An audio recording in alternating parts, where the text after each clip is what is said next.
It's the radio guy, Dr. Mike Prince, and welcome to this week's episode of the Swac Zone. We got a lot in store for you on today. A lot of Swac football, Thursday night, Friday night, and of course Saturday. Thursday, we're going to have Alabama A&M, Mississippi Valley. Friday, Alcorn, Prairie View. You have your regular slate of games on Saturday, but the center of attraction is going to be Jackson State coming to Houston to take on a red-hot Texas Southern Tigers. On the show today, we are going to hear from the coordinators of Prairie View A&M University. That is none other than Mark Frederick for the offensive side, Todd Middleton on the defensive side, and Alvin Fosselman on the special team side. Panthers coming off an exciting win against Bethune-Cookman. They now get ready to take on the Alcorn State Braves, who are limping in on the heel, and that's a scary thing. A scary, scary thing. Alcorn losing against Texas Southern. The uncertainties of Coach Fred McNair, if he's going to continue to do his radio show, if he's going to even be at Alcorn, has been thrown out in the atmosphere by Coach. A lot going on. That's what makes this game so weary and consciousness about the purple on purple matchup. Will the Panthers be able to weather that storm and get through Alcorn to settle up for Pine Bluff and Mississippi Valley? Two other teams that you can't take for granted. Neither one has won yet, but it is still something to behold. And the Panthers could not be in this position had it not been for the performance by the Jackson State Tigers blanking the Southern Jaguars. What an event that was. We're going to hear our Roscoe report to get a little insight on that, and we'll come back with more of the Swac Zone right here at the Open Mic Broadcast Network. If you got a big, let me search it. I gotta work, yeah.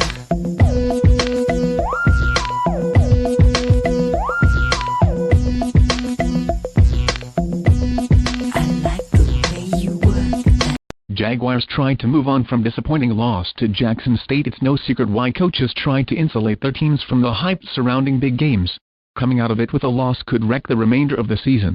Disappointment tints the Southern players' remarks after Saturday's 35-0 loss to Jackson State, which was decisive but not indicative of the way the Jaguars played. Southern entered the heated rivalry game as equals in terms of division standings. They left having to frame the game as just another loss. "I know guys in the locker room are going to have it on their minds tomorrow," Southern defensive tackle Jason DeMaw said. "We're going to drop this one off real quick. We'll get treatments, get to meetings Sunday and have it on our mind Monday morning.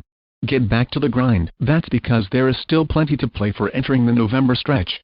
Prairie View is in control of the Southwestern Athletic Conference West Division. If the Panthers win, they repeat as champions.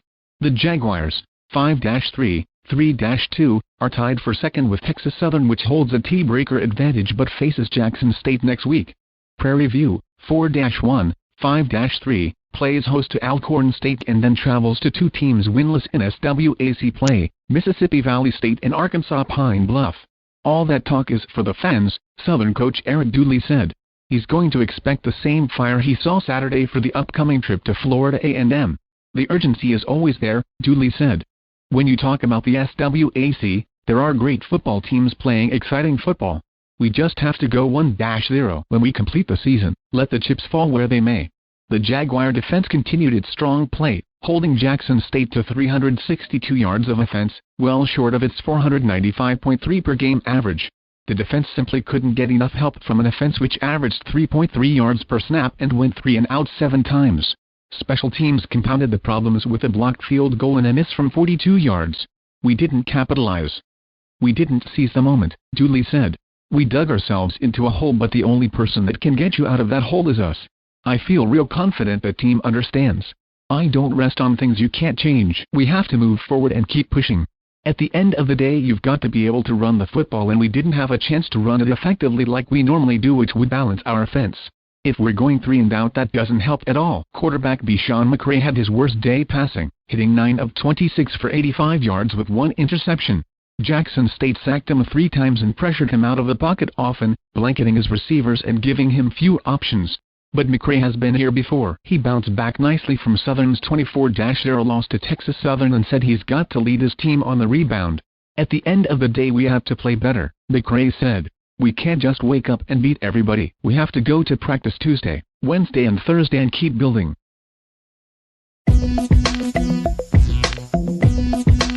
Of course, that was our Roscoe report talking about the Jackson State Southern game. Jackson State, no doubt the hottest thing in the Southwestern Athletic Conference. But don't underestimate the play of Texas Southern. That is going to be a marquee matchup on Saturday. And this game has been sold out for the last 3 days. Now, you can say what you want to say. Many love to hate, hate to love Deion Sanders.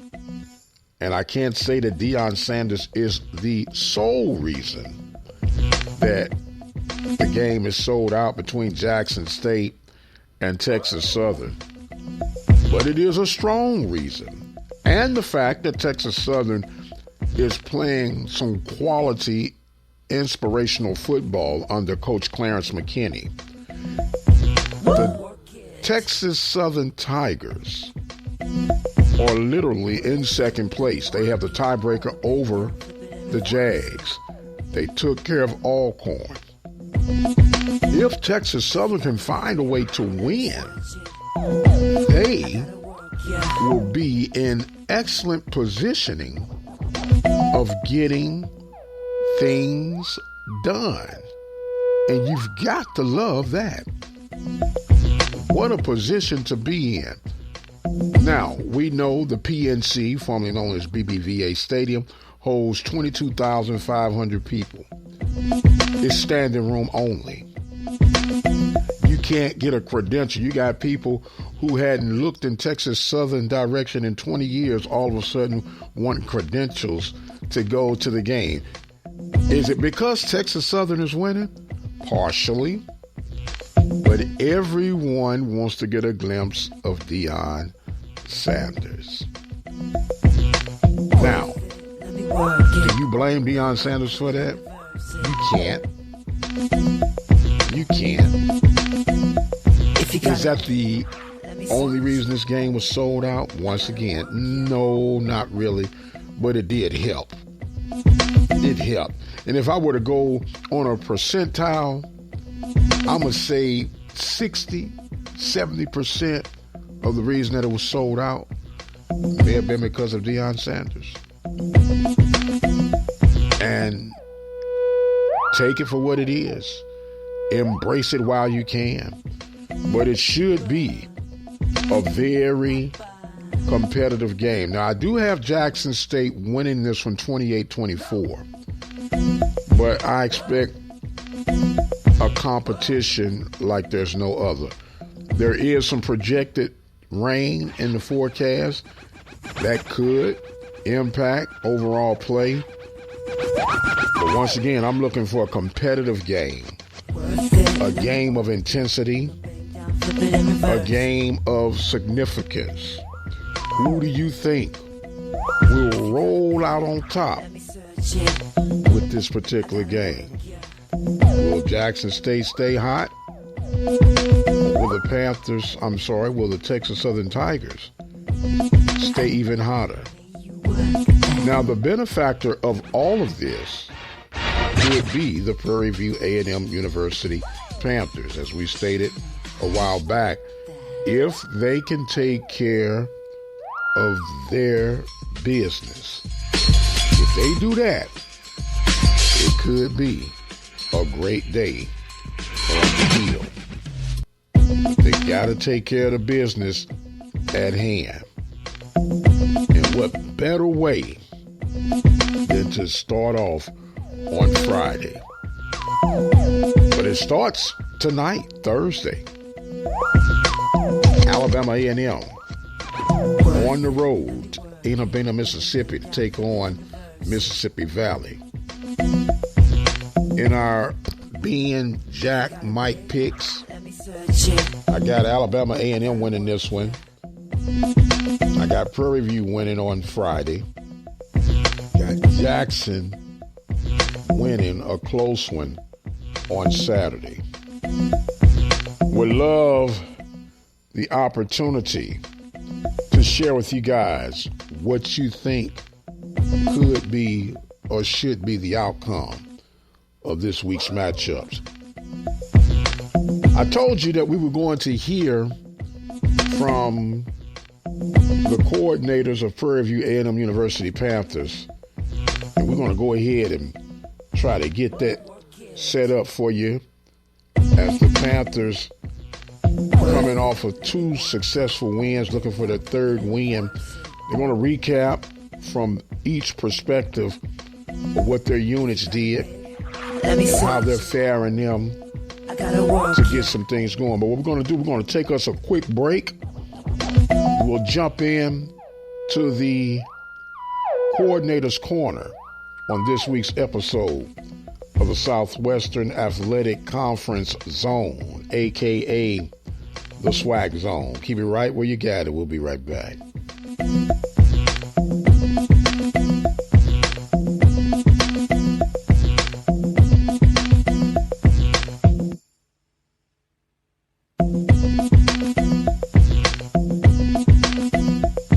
If you have the opportunity of investing $100 to start your very own broadcasting business that could generate you anywhere from $300 to $3,000 of extra income a month, would you take advantage of that opportunity?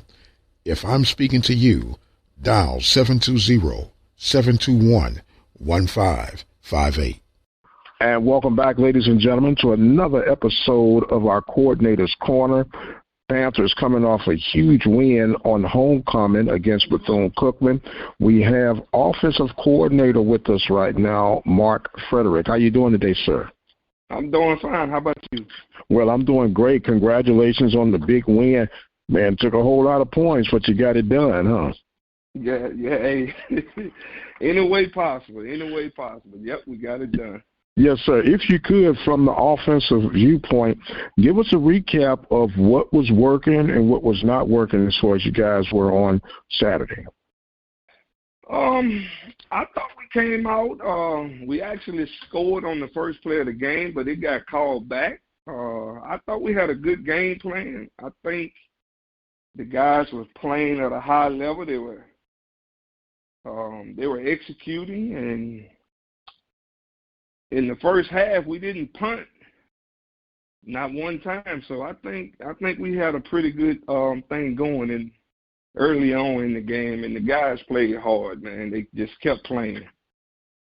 Yes, sir, no doubt about it. Now, I know you're an observant guy, being the offensive coordinator, and I can only speak from my angle.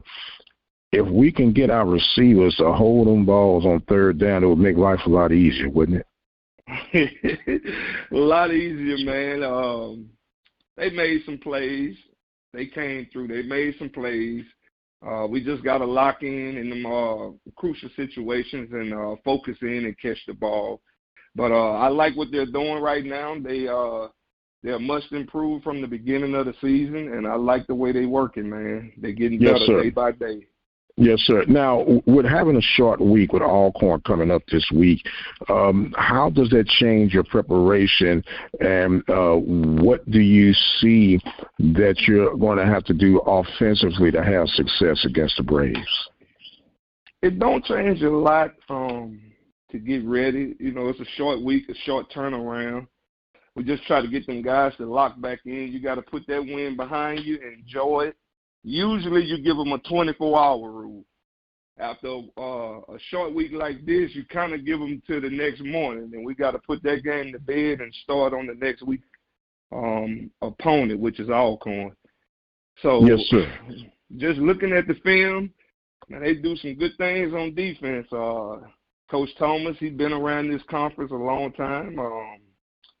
He got that group ready to play, man. They're doing some good things on defense. We're going to have our work cut out for us. We got to try to attack them and try to get it going.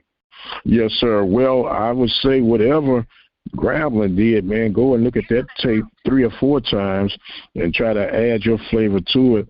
The thing that makes me a bit nervous with them coming down off of 2 consecutive losses between Grambling and Louisiana and Southern, you kind of got to be leery and handle these guys quick and fast to kind of keep them in that misery lane. Well, they got a good team, and Coach McNair has always done a great job getting those guys to play hard. He's going to have them ready to go. I don't know what problems they're having right now. I hope they don't figure it out till after we play them. But I know that's right, Coach. I know he'll have them ready to go, though, man. I don't think the record is, is who that team is. I think I know they got a great running game, and they got a good quarterback. They got a transfer. He's playing really well for them. So we're going to have our hands full on offense and defense and special teams. So we got to get it together and be ready to go. Yes, sir. Now, Coach, I hadn't done this with you all season, but I'm going to give you an opportunity. I need one offensive player to get your game ball for the offensive side of the week, and who would that be? Oh, man, everybody see the quarterback when they do good. Everybody see the quarterback when you do bad. And Trayvon, I think, would get it. But if I had my way, I would give it to the offensive line. Okay, I can feel that because they've been pretty consistent all season long, giving up some of the fewer sacks in the conference, and they've been opening up some lanes, man. Even with my old bad legs, I might be able to hit a hole or two on those guys, Coach. Right. Yeah, man, they've been doing a great job. Got a good rotation of guys. Coach Green does a great job with them, getting them prepared and having them ready to play, man, and they've been playing. They've been playing very good as a unit. Okay, well, Coach, look, man, I appreciate you as always making yourself available to help give us a little deeper look inside the Panthers as the Panthers victorious, and what a shootout it was, 54-48. I hope you got some points for Friday, Coach. Hey, I hope so, too. But we'll be ready to go, man. We'll get these guys going and have a good week of practice, and we'll be ready to go Friday. All right, Coach Frederick, offensive coordinator for the Prairie View A&M University Panthers. We're going to take a quick pause, and we come back. We'll hear from defensive coordinator Todd Middleton. You listen to the Mike Prince Show on the Open Mic Broadcast Network. We'll be right back. Since 2002, the Open Mic Broadcast Network has been providing local and regional coverage for Prairie View A&M University, the Southwestern Athletic Conference, Blinn Junior College, Wharton Junior College, and Waller County, Texas high school sports. You can support the broadcasting coverage here at the Open Mic Broadcast Network by becoming a listening partner. Simply visit the website obnradio.com, and for as little as 17 cents a day, you can become a listening partner. That website again is obnradio.com. The voice of student athletics, serving the community through faith and athletics. The Open Mic Broadcast Network, Prairie View, Texas. And welcome back to the Mike Prince Show in the Coordinator's Corner. We spoke with offensive coordinator earlier, Mr. Mark Frederick. Now we are coming to Mr. Todd Middleton, defensive coordinator for the Prairie View A&M University Panthers. Coach, congratulations on what was one roller coaster ride, man. Well, thank you. And I know about the roller coaster because I was in the front of it.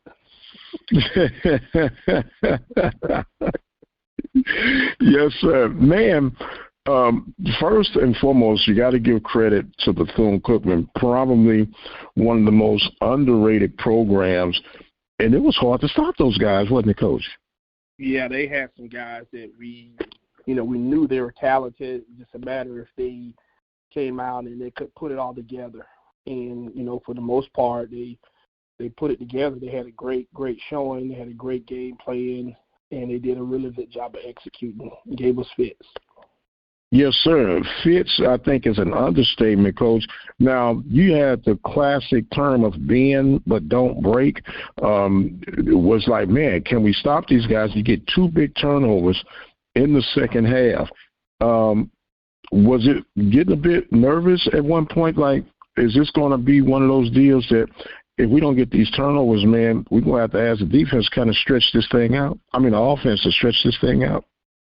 Well, we always try to play complimentary ball, but we definitely need to lean on the offense. They kept the score close to halftime so we can at least, go in there and get our bearings straight, regather everybody and get them on the same page and actually just get a chance to discuss and find exactly what was going on.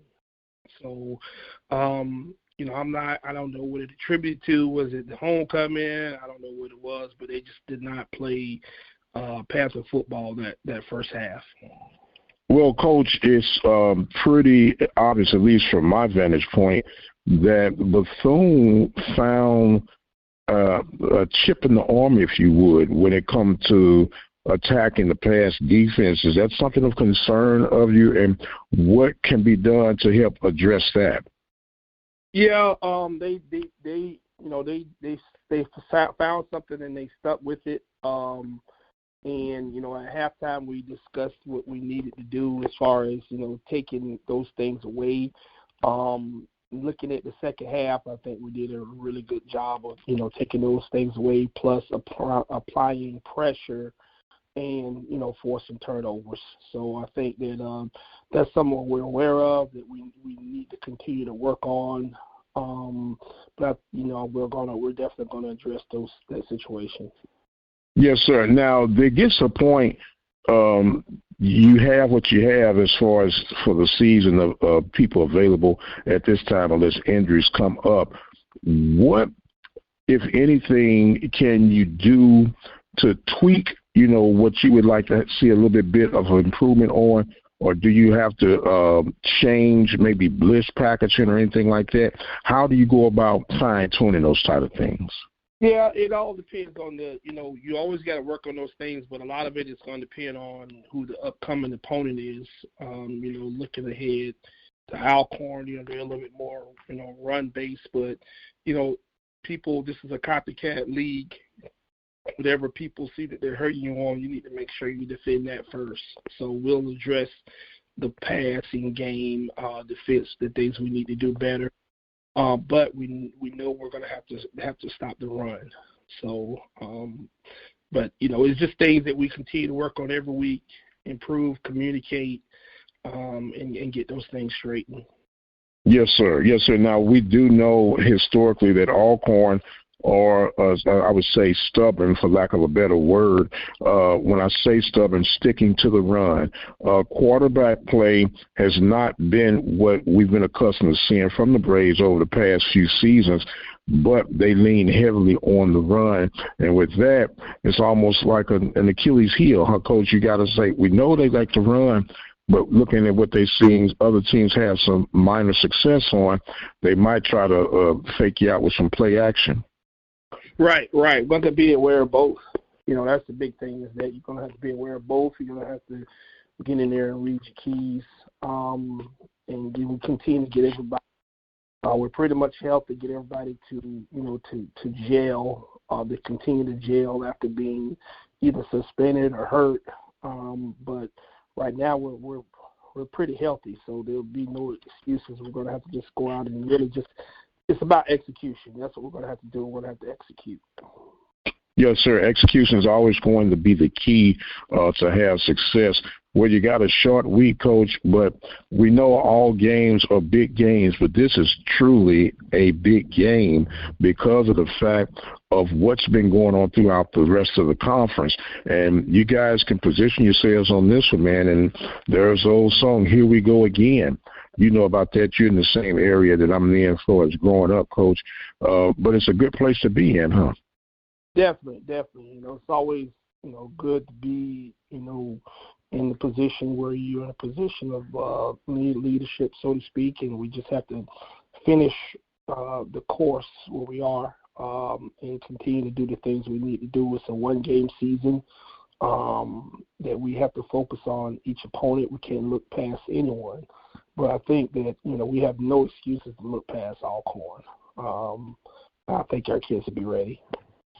Well, I think they'll be ready as well. The short week on the heel, Friday night football. I feel like it's high school all over again. But either way, you got to get it done. Now, look, Coach, I ask every now and then one of those out-the-box questions, and it's not that out-the-box, but the people would like to know, what superstitions do you have as you prepare for a game, Coach? I'm not really a superstitious person, but the things, I'm kind of a routine guy. I like kind of doing things the same way and not get out of my routine. I just make sure I do a good job of just praying. I have my gospel music that I play before the game, and I just want to make sure that I'm in a right place spiritually, because like you said, with football, there's a lot of ups and downs and emotions and things that go on, so that you have to learn that what you can and cannot control. That's the big thing from the box. So I just try to keep that routine going before every game. Okay. Well, who's your favorite gospel artist, sir? I'm more of a old school traditional gospel guy. Okay. I like a lot of the older, gospel groups. It's just a variety. Whoever has a good song out from the old days, like Ronald E. Brown. There's a storm out on the ocean. Just those type of old gospel songs. That's what I listen to. Yes, sir. Yes, sir. Would you give us a little sample? There's a storm out on the ocean, and it's coming this way. And look, and I'll help you out. And if your soul's not anchored in Jesus, you will surely drift away. There you go, Coach. Yes. That's all right, man. See, man, that's what the people like to know. They like to see that you got some character and some charisma, man. I appreciate you opening up to the crowd, man. That's all right. Coach Middleton, defensive coordinator for the Prairie View A&M University Panthers, trying to get ready to take care of this storm coming from Lorman, Mississippi on Friday night. Coach, give you an opportunity to have some closing thoughts, man, because we surely appreciate you opening up the spiritual gates today. Awesome. Appreciate it. Just look forward going out and doing our thing. We want to have a better showing than this week, but it's always easy to coach after a W. No doubt about it at all. And I don't care if you gave up 48, as long as we had at least 49, and I'll take them any way I can get them, sir. Yes. Because ultimately, the defense held them off, right? Yes. And those defensive guys got to look out for each other. So carry on offense and put the butts in the seats, but you can't lift the hardware unless you got a defense that can keep them out the end zone. Well, that's what it's going to take. Yes, sir. Coach, thank you so much. We heard from Coach Todd Middleton. We're going to take us another quick break, and then we'll come back and hear from the special team coordinator, Mr. Alvin Fosselman. You listen to the Mike Prince Show here at the Upper Mike Broadcast Network, and we'll be right back.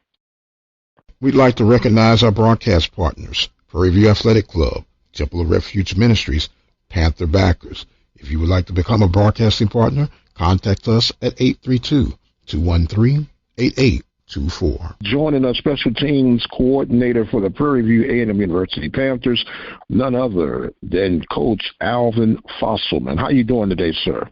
I'm doing pretty well, Well, look, I gave you a hard time in between breaks, man. I say I'm a bit disappointed in your special teams performances past week, Coach. No block punts for touchdowns, no punt returns for touchdowns, no kickoff return for touchdowns. Came close, but no. What's going on, Coach? You slacking on us? Oh, no. Opportunity just didn't present itself on Saturday. We got a chance to be on the field twice on a punt return type situation, and we played it safe. Just played it safe to make sure we get the ball back to our offense. As far as the kickoff return unit, though, I thought they did pretty well. We were able to start, our drives and offensive drives in good field position situation. But as far as getting the blocks on Saturday, the opportunity just didn't present itself for us. Okay, then. So I guess we'll try to chalk that up for Friday night then, right? Saving it for Friday night. That's the goal each and every week, try to block one. Yes, sir. Yes, sir. Well, I do want to give you some kudos because Bethune had a dangerous special team punt return and kickoff return. You guys held them in check pretty much for the day, and I know there was a concern going into that. Now, when you're looking forward to Alcorn, is there anything that jump off the page for you when you look at Alcorn and their special team attack? Yeah, you always have to be aware of Alcorn on special teams. They have a winning tradition, winning pedigree down there. You know they're going to play hard. So you got to make sure we're keeping our guys disciplined special team-wise, making sure that we're out-efforting the opponent, getting to that football, make sure we're covering and trying to make a difference in the football game. Yes, sir. Now, when you talk about the difference maker, and especially as you get deeper into the season and get into championship situations, usually the difference maker is on a special team play, one way or the other, be it positive or negative. And when it comes to a punt return, and we know that if it's over your head, let it go over your head. But what's your general rule when you talk to your punt returners on when to and when not to attack? Well, the first rule is we got to make sure we're taking care of the football. That's first and foremost always. All right, take care of the football.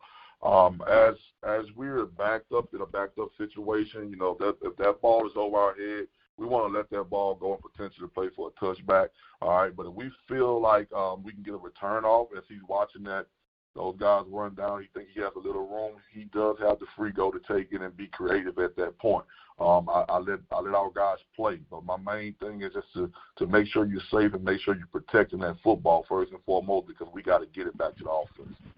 Okay, so basically they have a green light then.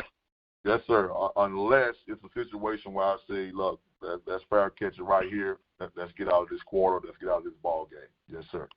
Okay, now, once again, I'm not a coordinator, I'm not a coach and all this, but like I said, I do appreciate it. When you're playing teams, especially within the conference, is it always best to plan for the return, or do you anticipate some type of fake punt attempt? And I'm going back to the Southern game, even though it was early in the game, but there was a statement made to me in that game when the stakes were as high as it was. Would it be safe, and I know you say it's easy to go back and coach until you get into the thick of things while it's actually happening, but is there ever like a setup play that you have? You're going to look and show that you're going to do a punt return, but I'm really playing defense to prevent anything from happening? Yes, sir. Actually, in that Southern game, we're in a defense preventing a type deal where we knew that a fake possibly could come, and we just got out leverage. It's just one of those things. But I was expecting a punt in that situation. That's the reason why we left the defense out there on the field. You got to know what parts of the game, what part of the game that you're in. You got to expect the unexpected always. So even if we have the punt return unit out there and not the defense, we still have guys that have to play contain. We still have guys that have to play gaps and make sure that those things don't happen to us. Okay. So it was a matter of chess playing at that time. Yes, sir. Yes, sir. You always got to expect the unexpected. Yes, sir. Okay, very good. Now, with everything that is storming up in Lorman right now, and whatever storm they're bringing this way, I hope that it stays overcast until after Friday night. But normally, when you have a team coming in with some of the baggage, we'll say, coming in, isn't this the time when they'll try to do something, kind of shake up things and get their guys back in the groove? Do you anticipate even more potential chance of doing things like that on special teams play? Yes, sir. I mean, like I just said, you always got to expect those things. And then, you have teams that come in, sometimes they're looking to spark their ball club. So what you want to do, you want to make sure that you're prepared for that, so that spark don't happen. Be prepared for all the fakes and those things. And, with us, we're trying to get some returns off, man. So I think it's very important that we be prepared for, all aspects of teams, whether it's fakes, whether it's returns, whether it's running down, whatever the case may be, we have to be ready.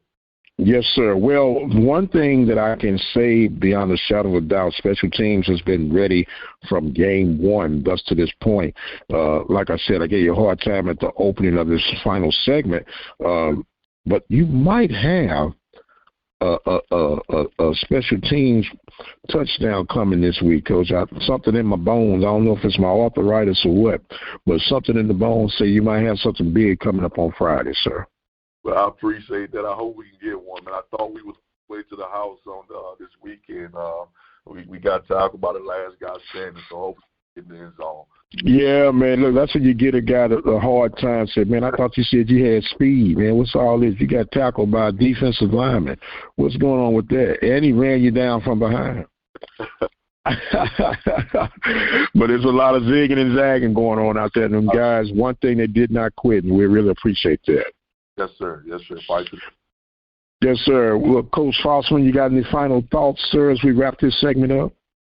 Just really happy, for the guys. We back in third place in the West. Now we got to make sure that we do our part to hold on to that. I thought our guys, fought extremely hard to recapture that first place, and we just got to keep it going. Go Panthers.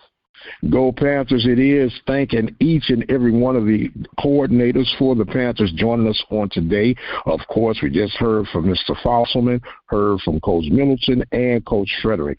I am the radio guy, Dr. Mike Prince, reminding you that you can follow me on Twitter at The Mike Prince Show. The YouTube channel is the Open Mic Broadcast Network. Don't forget, you can also catch us on Spotify, Google Podcasts, Spreaker.com, SoundCloud, and iHeartRadio podcast.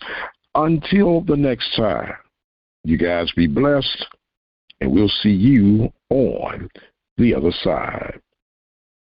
Are you looking for a business opportunity that has low overhead but a great reward?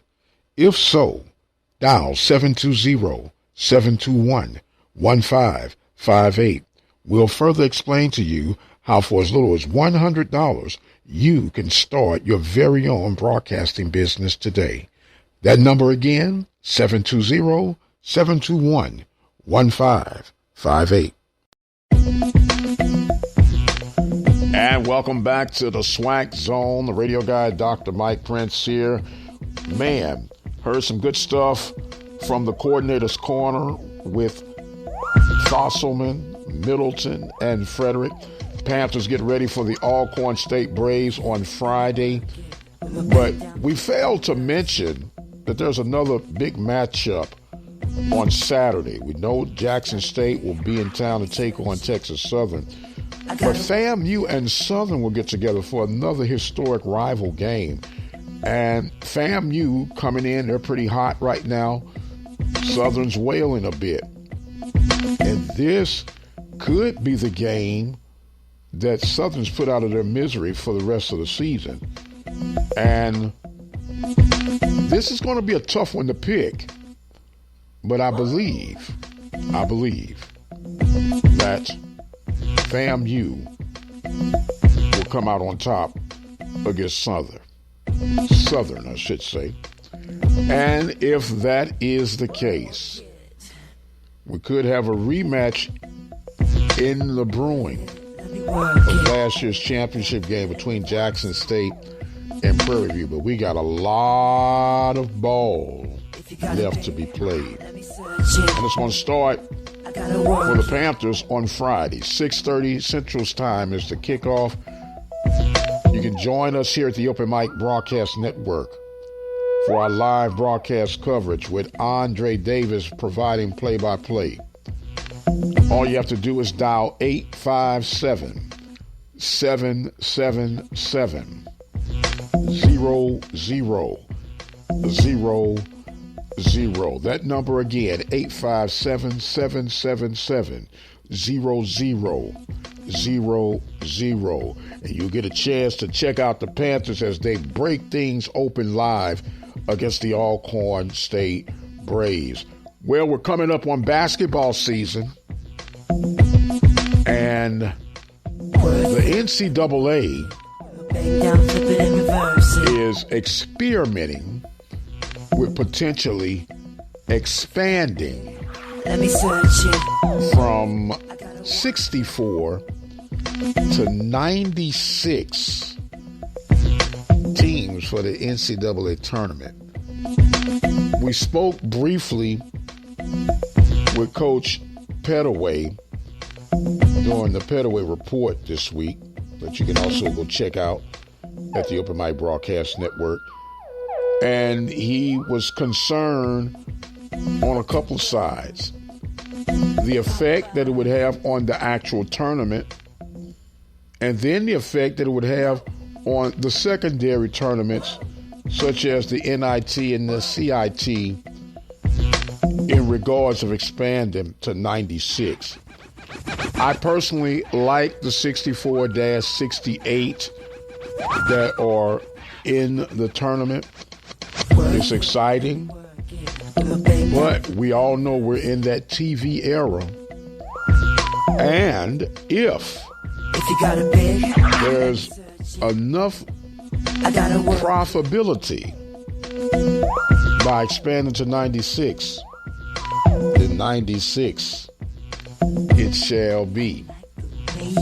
We know that HBCU Gold TV has announced 36 Southwestern Athletic Conference basketball games coming up for this winter. And I believe it was 4 or 5 on the ESPN platform. But either way, it will be a plethora of Swac basketball at your fingertips. And don't forget, you can check out Panthers basketball action here at the Open Mic Broadcast Network. Be sure to keep up with our YouTube channel, the Open Mic Broadcast Network. In the event that you can't catch our games live, you can always go to the YouTube channel. All you have to do is subscribe today, hit the bell notification button, and every time something drops off, you'll be informed. I am getting ready to exit stage left for today. I appreciate you guys so much for listening to our content, commenting on our content, the thanks of appreciation. Want to let you know that if you really want to help us go a little bit further, become a listening partner. All you have to do is visit the website, obnradio.com. Go to the Open Mic Broadcast Network section, click the donation button, and for as little as 17 cents a day, you can become a listening partner. You might have a small business, mid-sized business, or even a large corporation where you want to sponsor some of the programming. Go to that website where you can go and leave me a message by way of Open Mic Broadcast Network email, and that's ombnetwork@gmail.com. It starts tonight. Alabama A&M, Mississippi Valley. Friday night, Prairie View, Alcorn. 2 major matchups, as far as we're concerned, for the West, going to be on Saturday. Jackson State, Texas Southern, FAMU, Southern University.